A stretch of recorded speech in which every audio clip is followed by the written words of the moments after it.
उसके बाद एक इम्पॉर्टेंट टॉपिक आता है हमारा मास बैलेंस, जो कि मटेरियल का होता है। Mass balance equations are mathematical expressions of law of conservation of mass. It is like F is equal to ma for environmental engineering. तो मतलब जो F is equal to ma जो हमारा फिजिक्स में होता है, force is equal to mass into acceleration, तो उसी तरह एनवायरमेंटल इंजीनियरिंग में कंजर्वेशन ऑफ मास जो रहता है उसमें उसके बेसिस पे जो हमारा मास बैलेंस होता है वो उसी की तरह उसके समान माना जा सकता है। Mass balance represent the starting point for environmental analysis.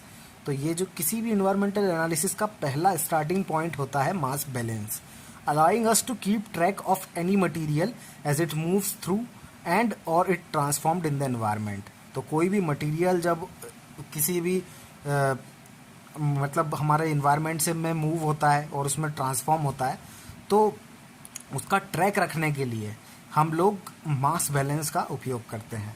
Mass balance help us answer the question about the rate of eight which pollutant accumulate in a system. किसी भी सिस्टम में किस रेट से पॉल्यूटेंट इकट्ठे होते हैं, एक्यूमुलेट होते हैं, वो हमको मास बैलेंस बताता है। The maximum concentration that a pollutant might reach at a point in a river following an upstream spill, or the size of a reactor that we have to build to achieve a desired percentage reduction in a pollutants concentration। तो जो maximum concentration होती है pollutant की, जो कि वो पानी में जब जाएगा तब वो पॉल्यूटेंट क्रिएट करेगा, जब अपस्ट्रीम में उसका स्पिल फ्लो होगा तो तब वो क्रिएट करेगा। या फिर हमारे रिएक्टर का साइज कितना होना चाहिए ताकि हम परसेंटेज जो भी हमको रिड्यूस करना है पॉल्यूटेंट की कंसंट्रेशन का, डिजायर्ड जो भी है हमारा, उसको अचीव कर सके। तो इस सब में हमको मास बैलेंस हेल्प करता है। This type of balances are useful in many practical applicants. तो प्रैक्टिकल एप्लीकेशन इसका बहुत ज़्यादा है। For example, when we keep track of total funds in a bank, we consider deposit, withdrawal, fees, interest. तो जब भी हम बैंक में पैसा रखते हैं, अगर एग्जांपल के तौर पे देखें तो बैंक में जब हम पैसा रखते हैं तो हम इन सारी चीज़ों को देखते हैं कि कितना डिपॉजिट कर रहे हैं, कितना निकाल रहे हैं, कितनी फीस है, कितना इंटरेस्ट है। उसी तरह से similarly the same procedure is followed for pollutant movements in air, water और सॉइल मीडियम। तो उसी तरह पॉल्यूटेंट्स के लिए भी हम सेम प्रोसीजर अप्लाई करते हैं। In mass balance equation the region in which the accounting is being done is referred as control volume. तो जहाँ पे भी मास बैलेंस इक्वेशन में जिस रीजन में हम अकाउंटिंग कर रहे हैं, इन सारी चीज़ों को देखते हैं, उसको बोलते हैं हम कंट्रोल वॉल्यूम। इसके बाद दो इम्पॉर्टेंट डेफिनेशन आती है एडवेक्शन और रिएक्शन की।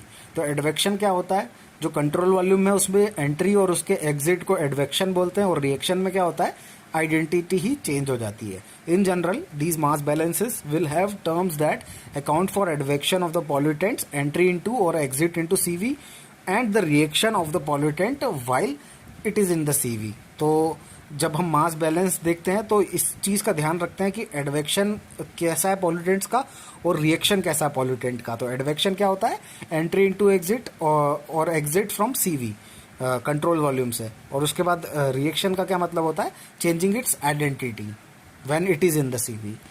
Our approach is to write the mass balances for the idealised system. तो जो भी आइडियलाइज्ड सिस्टम होता है, हमारी अप्रोच ऐसी रहती है कि हम लोग उन इक्वेशंस को लिखें मास बैलेंस के अंदर, जो भी इक्वेशंस होती है। Then we see how closely they match these real systems, और उसके बाद हम लोग देखते हैं कि किस तरीके से जो रियल सिस्टम्स हैं उसमें ये मैच कर रहे हैं। अब रिएक्टर्स के कुछ टाइप्स होते हैं वो देख लेते हैं। Fundamental basis of treatment of sewage जो होता है वो डोमेस्टिक होता है। उसमें जैसे 1 लीटर सीवेज है, उसमें कम से कम 5 से 50 बिलियन बैक्टीरिया होते हैं, और जब वो सीवेज ट्रीटमेंट प्लांट में जाता है तो उसको आर्टिफिशियली एक्सेलरेट करता है। तो वो कौन एक्सेलरेट करता है, वो रिएक्टर एक्सेलरेट करता है। तो एक जो पहला टाइप आता है हमारे रिएक्टर का, वो होता है कंप्लीटली मिक्स्ड फ्लो रिएक्टर, जो कि कंटिन्यूस फ्लो रिएक्टर होते हैं। बेसिकली कंटिन्यूस फ्लो रिएक्टर जो होते हैं वो 2 टाइप के होते हैं, कंप्लीटली मिक्स्ड फ्लो रिएक्टर और प्लग फ्लो रिएक्टर। तो अब ये कंप्लीटली मिक्स्ड फ्लो रिएक्टर जो होता है इसको CMFR भी बोलते हैं। इसमें कंटिन्यूसली स्टीयरिंग चलती रहती है, और ये बायोलॉजिकल रिएक्टर होता है, या फिर हम टैंक में भी इसकी कंटिन्यूस स्टीयरिंग कर सकते हैं। और एक होता है प्लग फ्लो रिएक्टर, इसमें प्लग फ्लो टैंक होता है, उसमें हम लोग स्टीयरिंग करते हैं। उसके बाद एक होता है बैच रिएक्टर। बैच रिएक्टर में ऑक्सीजन सप्लाई की जाती है नीचे से। तो आप देख सकते हैं कि अगर ऑक्सीजन सप्लाई कर रहे हैं तो हम मतलब ऑक्सीजन हम बैच रिएक्टर में सप्लाई करते ही हैं। तो ऑक्सीजन सप्लाई करते हैं तो एरोबिक कंडीशंस वहाँ पे प्रिवेल करती हैं, होती हैं, एग्जिस्ट करती हैं। तो एरोबिक में क्या होता है कि फास्ट होता है, क्योंकि प्रेजेंस मतलब जो रिएक्शन होती है वो फास्ट हो जाती है, क्योंकि वहाँ पे ऑक्सीजन रहता है, ऑक्सीडेशन करवा देता है वो। और एनारोबिक में रिएक्शन स्लो होती है, क्योंकि वहाँ पे ऑक्सीजन की अनुपस्थिति होती है। उसके बाद 1 liter of domestic sewage contains 5 to 50 billion bacteria. The fundamental basis of treatment of sewage is to provide proper condition for decomposition of biodegradable organic matter. हमारा जो फंडामेंटल बेसिस रहता है वो ये रहता है कि हम ऑर्गेनिक मैटर को सही तरीके से बायोडिग्रेडेबल जो भी हमारा ऑर्गेनिक मैटर है उसको सही तरीके से डिकम्पोज कर दें। The condition to be provided can be aerobic और एनारोबिक, वो हो सकती है। तो एरोबिक रिएक्शन क्या होती है और एनारोबिक रिएक्शन क्या होती है, ये एक इंपॉर्टेंट टॉपिक है। Aerobic reactions are 3 times faster than the anaerobic reaction. ये एक इंपॉर्टेंट पॉइंट है कि 3 गुना ज़्यादा होती है aerobic reaction. Aerobic reaction take place in the presence of free oxygen, whereas anaerobic reaction takes place in the absence of free oxygen। ठीक है, तो एरोबिक रिएक्शन ऑक्सीजन की प्रेजेंस में होती है, एनारोबिक रिएक्शन ऑक्सीजन की एब्सेंस में होती है। फिर एक इंपॉर्टेंट पॉइंट है, aerobic reaction do not produce foul smell, whereas anaerobic reaction produce a lot of foul smell.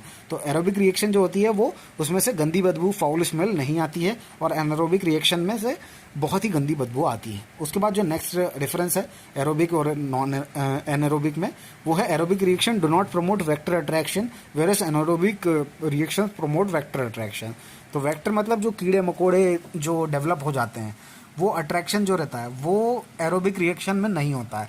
और एनारोबिक अगर हमारी रिएक्शंस है तो उसमें इंसेक्ट्स, मच्छर, मॉस्किटोस वगैरह वो हमारे वेक्टर अट्रैक्शन को प्रमोट करते हैं anaerobic.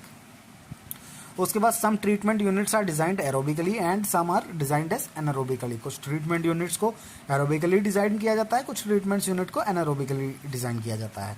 Aerobic units will always be closed from atmosphere. तो क्योंकि अगर ऑक्सीजन सप्लाई करना है तो एटमॉस्फियर के उसको क्लोज रखेंगे तो एटमॉस्फियर की ऑक्सीजन उसमें आसानी से सप्लाई कर सकेंगे। तो एनारोबिक जो यूनिट्स रहेगी उनको भी हम लोग ऑक्सीजन के एटमॉस्फियर से क्लोज रखते हैं, मतलब एटमॉस्फियर से बंद रखते हैं। उसके बाद एनारोबिक डिकम्पोजिशन प्रोड्यूस, एनारोबिक जब डिकम्पोजिशन होता है तो CH4 जो रहता है वो उसमें मीथेन गैस होती है, वो निकलती है, उसकी कैलोरीफिक वैल्यू बहुत ही हाई होती है, तो उसको हम फ्यूल की तरह भी यूज़ कर सकते हैं। मीथेन की कैलोरीफिक वैल्यू होती है 8600 किलो कैलोरी पर मीटर क्यूब या 36,000 किलो जूल पर मीटर क्यूब। उसके बाद मीथेन जो रहती है वो ऑर्डरलेस आती है और कलरलेस होती है, उसमें से बदबू भी नहीं आती है और उसका कोई कलर भी नहीं होता है। Order is primarily because of H2S and NH3। तो मीथेन से बदबू नहीं आती है, लेकिन H2S गैस और NH3 अमोनिया जो है उसमें से बहुत गंदी बदबू आती है। उसके बाद कंटिन्यूस फ्लो रिएक्टर देख लेते हैं क्या होता है। कंटिन्यूस फ्लो रिएक्टर जो होता है उसमें सबसे पहला हमने देखा था कंप्लीटली मिक्स्ड फ्लो रिएक्टर।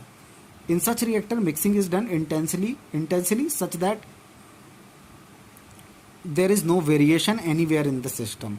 तो इस तरीके से किया जाता है, उसमें एक कंटिन्यूस स्टीरिंग करी जाती है, मिक्सिंग इंटेंस तरीके से की जाती है, ठीक है, और उसमें कोई वेरिएशन भी नहीं आता है।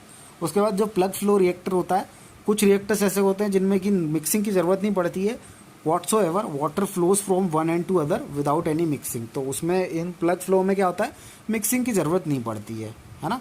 और इसमें हमारा जो ऊपर वाला था कंप्लीटली मिक्स्ड फ्लो रिएक्टर, इसमें मिक्सिंग की जाती है इंटेंस तरीके से।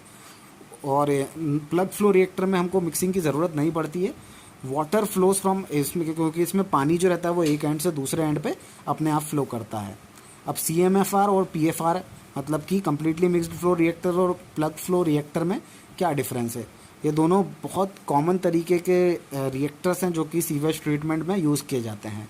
CMFR में ऑक्सीजन अवेलेबल रहती है एटमॉस्फियर से, PFR के कंपैरिजन में देखें तो एक इंपॉर्टेंट पॉइंट बनता है कि ऑक्सीजन किस में ज़्यादा होती है, तो CMFR में होती है। The cost of pumping in CMFR is relatively more due to presence of mechanical aerator. क्योंकि CMFR में मैकेनिकल एरेटर लगा रहता है तो हमको पंपिंग की जो कॉस्ट होती है वो ज़्यादा लगती है CMFR में, PFR के कंपैरिजन में देखें तो। उसके बाद हम देखते हैं जो non continuous type of flow reactor होता है, बैच रिएक्टर। वो बैच रिएक्टर के बारे में कुछ इंपॉर्टेंट पॉइंट्स हैं कि a batch reactor is one that has no flow in और आउट। मतलब अंदर और बाहर इसमें कोई फ्लो नहीं होता। अब batch reaction is unsteady, versus completely mixed flow reaction and plug flow reaction is steady. तो ये जो रिएक्टर्स होते हैं मतलब हमारे जो कंटिन्यूस फ्लो रिएक्टर्स हैं वो स्टडी होते हैं, उनमें जो फ्लो होता है वो एकदम स्टडी होता है, लेकिन जो बैच रिएक्टर होता है उसमें अनस्टडी फ्लो होता है, मतलब विथ रिस्पेक्ट टू डायमेंशन उसकी प्रॉपर्टीज चेंज होती हैं।